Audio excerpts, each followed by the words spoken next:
My name is Lucy. This is a story that takes place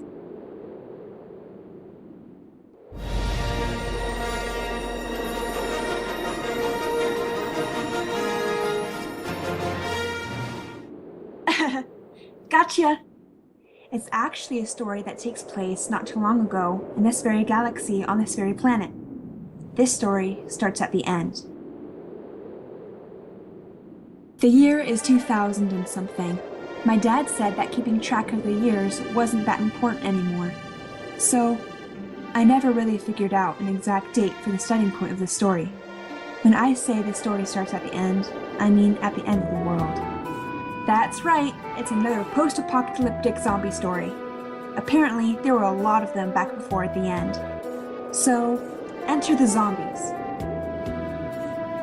The government never released any information to the public about how the outbreak started, but most assumed it was like a virus that attacked and changed DNA. About a month after the first of the infected was discovered, more than half of the world population had been infected. Infection took shape in humans in three ways. The first way was a classic zombie. Slow-moving, dumb as a rock, easy to kill. They are only motivated to move fast when they sense their prey is near. The second was what Zan called abominations.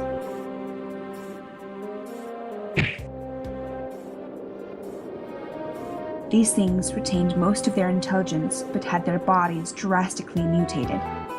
They were very wide, fat, usually had eyes that were very uneven, and eyes in different places of the body than one would expect.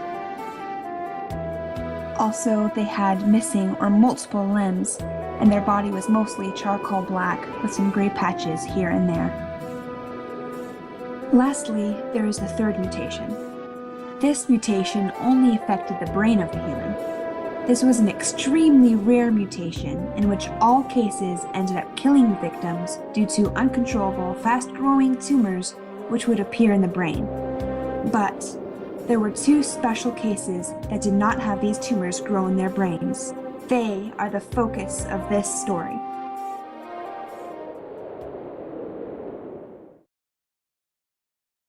His name was Zan.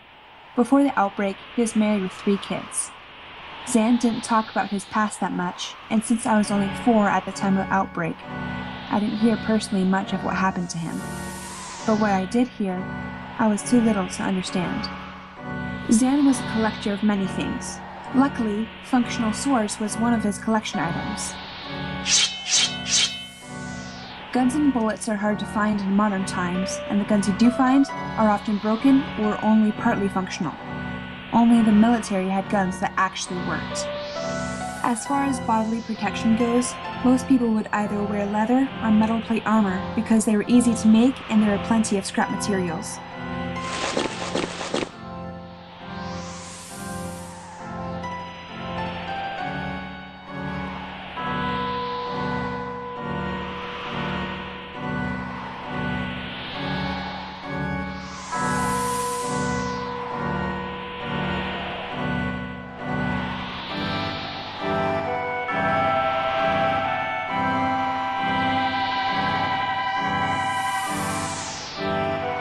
This is Zan's house. Not a bad place, huh?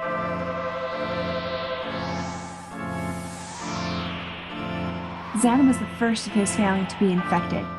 The rest of the family managed to stay away from the infection for a full month after Zan's infection. Most people that are infected with the virus die after about 12 hours and are reanimated minutes later. Zan had been infected for a full month and not had any ill effects from it. This gave his family false hope that maybe the outbreak wasn't that bad and it would be under control soon. Or maybe that they thought that only certain people could be infected, and because one of their family members was resistant, they would be too. I can only speculate because I was not told about their thoughts and feelings during that first month. After a month had passed, most of the people that had once lived in the area that Zan used to live were infected. They found and attacked his family, infecting every last one of them.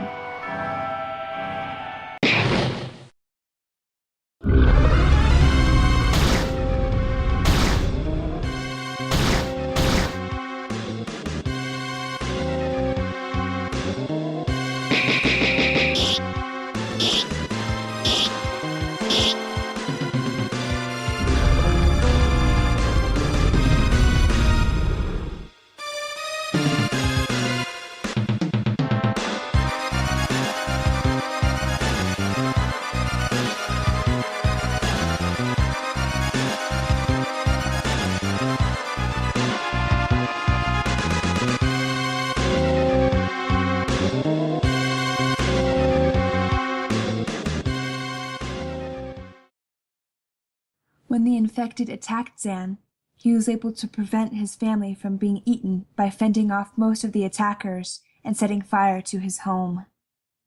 His family then fled to another house. Zan had to watch helplessly as his family got sicker and sicker. The sounds of his sick family suddenly started to die down until Zan could no longer hear them at all.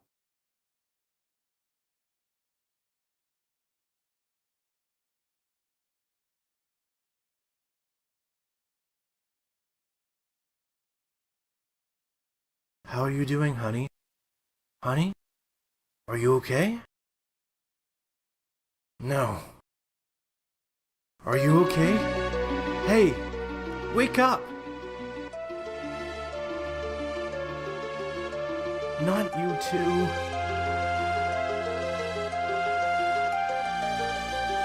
This can't be happening.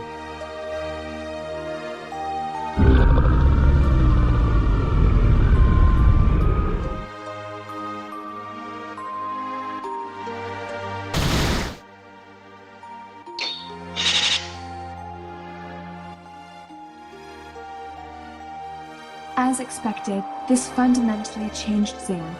Like most survivors at this time, he only had one thing left to do: keep living. Zan's brain was the only thing that the infection had mutated. He was one of the rare people that did not develop tumors.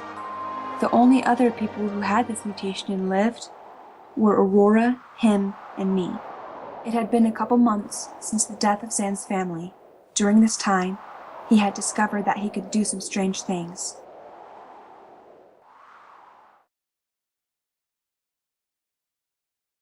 He could move objects.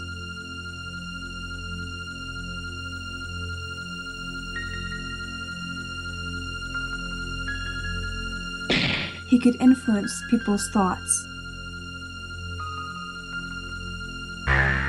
These aren't the droids you're looking for. He's right, they aren't. Zan's infection had mutated his brain to where he could pick up the brainwaves of humans. He could tap into these brainwaves and control the neural impulses of the human brain. He could move objects through a type of telepathy which developed because of the mutation to his brain. For some reason, though, he could not control the thoughts and actions of the abominations. This might be because they are also mutated and no longer give off normal human brainwaves. These aren't the droids you're looking for? Yeah they are. He noticed that his reflexes also had improved. Now remember that Zan was in a bad state of mind when I tell you this part of the story. He had just gone through the trauma of losing his family in one of the worst possible ways and had been all on his own since then.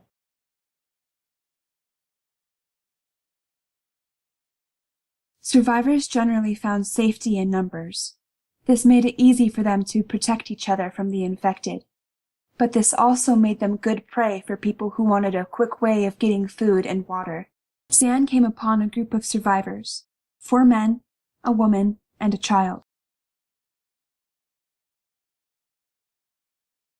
Who are you, stranger? You look a little tired, son. Why don't you take a rest and we'll get you some water? Bring me all your food and water, and you won't die. The men raised their guns.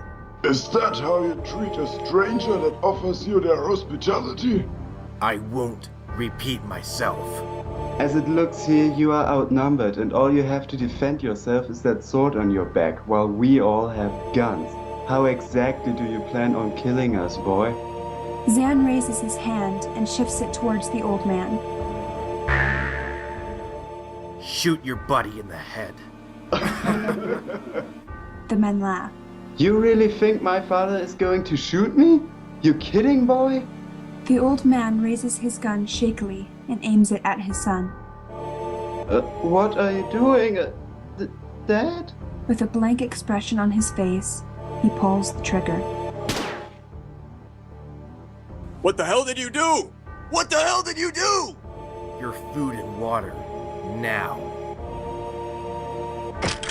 The other man quickly raises his gun towards Zan and tries to shoot him.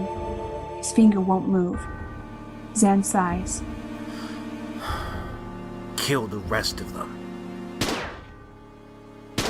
Now shoot yourself in the head. The old man raises his gun to his head. His arms are shaking.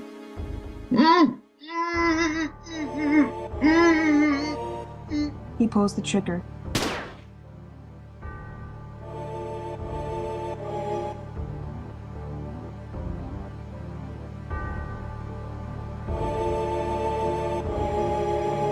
I know you're hiding there. Come out and follow me.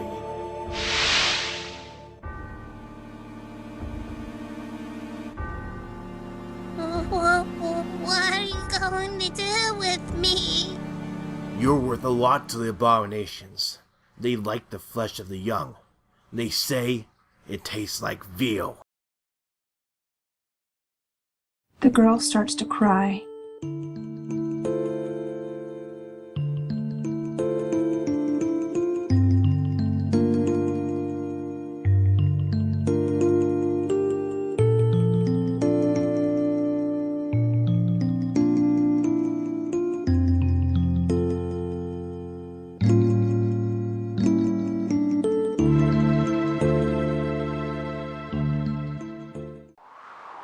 Zan wasn't a nice guy back then.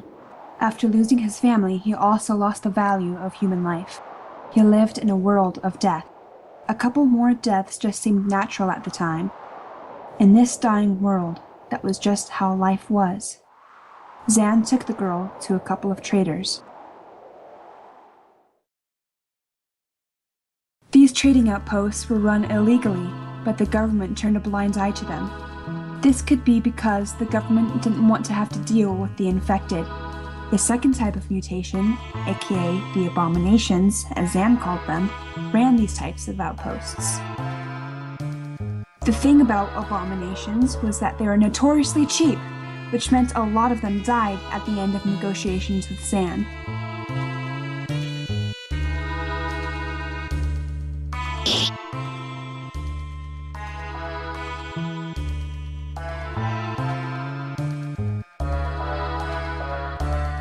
Zan could not simply manipulate the minds of the abominations because, unlike humans, they cannot be controlled by him. If they would have just handed a fair amount of money over to Zan, even if forced to, many of them would not have died. For this reason, it took a year for Zan to finally find an outpost in which to sell the girl. During this year of travel, the girl was always afraid when they approached a trading outpost. At first, she became to understand this fear as the fear of what would happen to her once she was traded off.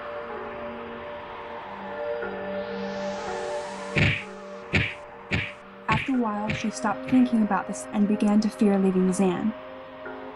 The girl before the end was a product of the system. She was an orphan that was never loved, never taken care of, and was treated like dirt. She had to fight for her meals. She was picked on by other kids, abused and looked down on by adults.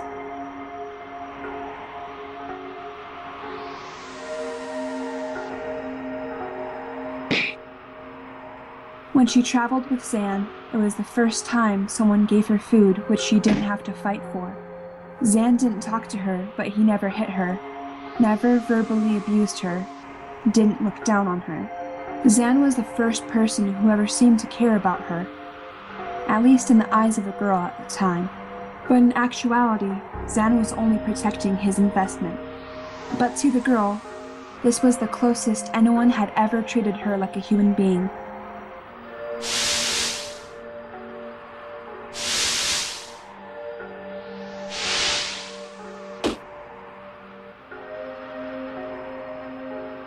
The turning point when the girl felt that her fear changed to the fear of being left by Zan was when she got kidnapped.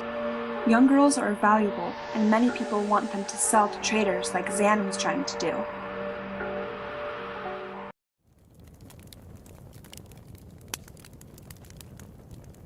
The girl was taken during the night while Zan was sleeping.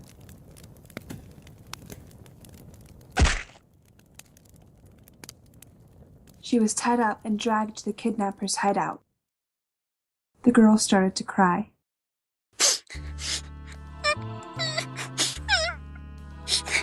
Shut up, you stupid brat.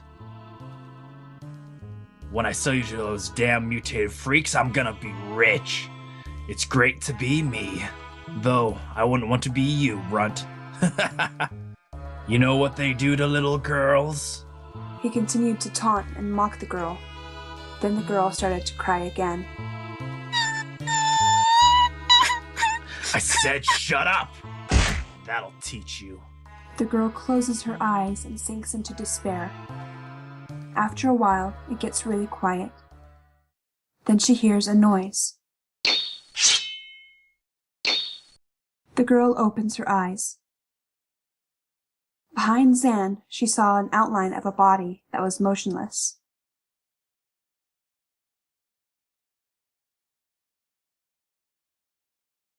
Zan finishes checking her over for damage and unties her. Zan picks her up and takes her away from the hideout.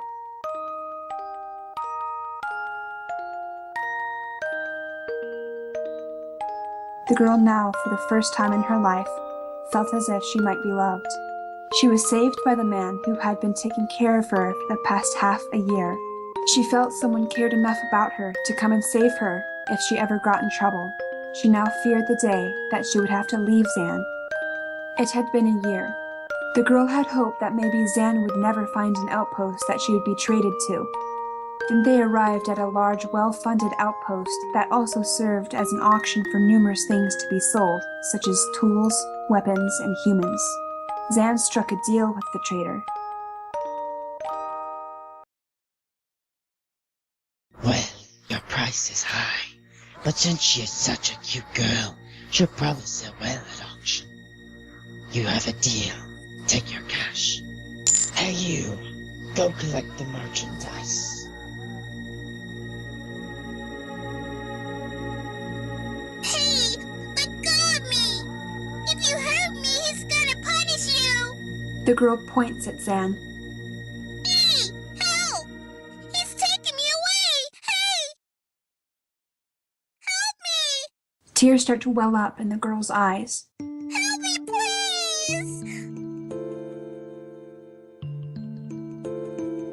The girl's stomach drops. She starts to cry uncontrollably as she's dragged off towards the auction house.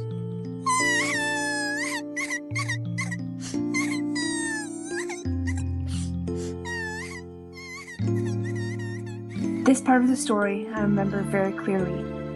Zan had just sold the girl and was walking aimlessly. He wondered what he was going to do now.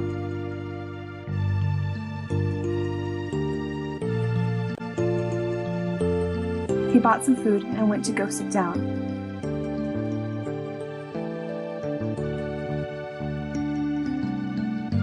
He had bought enough food for 2 people out of habit. He started to eat, then stopped and just stared at a second helping of food. He stopped eating and tossed it to the ground. As he sat there, he overheard some people talking about the auction. Hey, you hear about that freak that's going to the auction today? Oh, you mean one of those mutated things? Yeah. This one in particular has a great desire for little girls. One which transcends hunger, if you know what I mean. I've heard that when those freaks are done with them, that most of them are dead. The ones that do survive are in horrific shape. Where's the auction taking place? Oh, you want to see the freak show, huh? This place is packed with those talking zombies. Costs a pretty penny to get in there, too. Zan glares impatiently at the person. I said, where is it? Alright, chill out. The person gave Zan directions. Zan left to go to the auction house.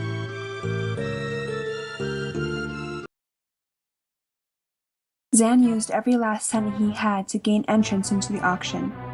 It was a dark auditorium packed with abominations. Zan sat and waited for the girl to be shown on stage. We have a great show for you tonight, folks. Plenty of great items to bid on, and we even have a special treat that I know most of you will certainly enjoy. Our first item is this teenage girl. She can cook, she can clean, she can do whatever you want. We'll start the bidding at 10,000. 20,000. 50,000. Any other takers? Sold for 50,000.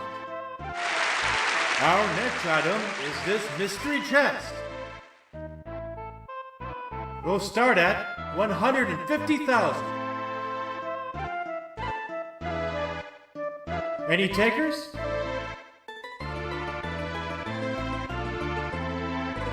We'll move on to the next item then.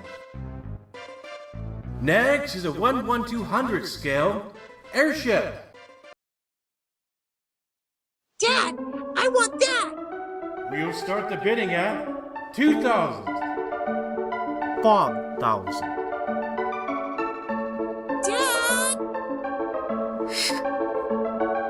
10,000. Dad! Any other takers? 1 million. Sold! Yay! Just this once, and don't tell your mother. And now on to the grand finale. This is the item you've all been waiting for. This very young girl.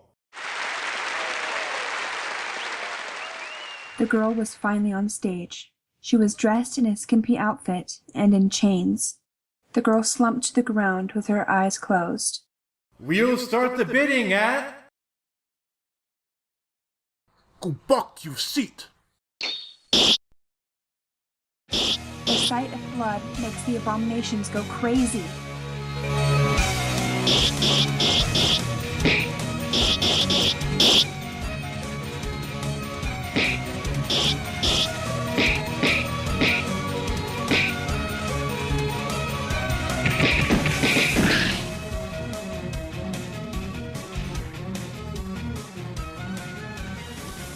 Are you hurt? The girl sniffled, trying to hold back her tears, and said back in a small voice, No! Let's get you some proper clothes and leave. To another trading outpost? No, not ever again. The girl started crying. But this time, she was happy. Zan cut off her chains and picked her up.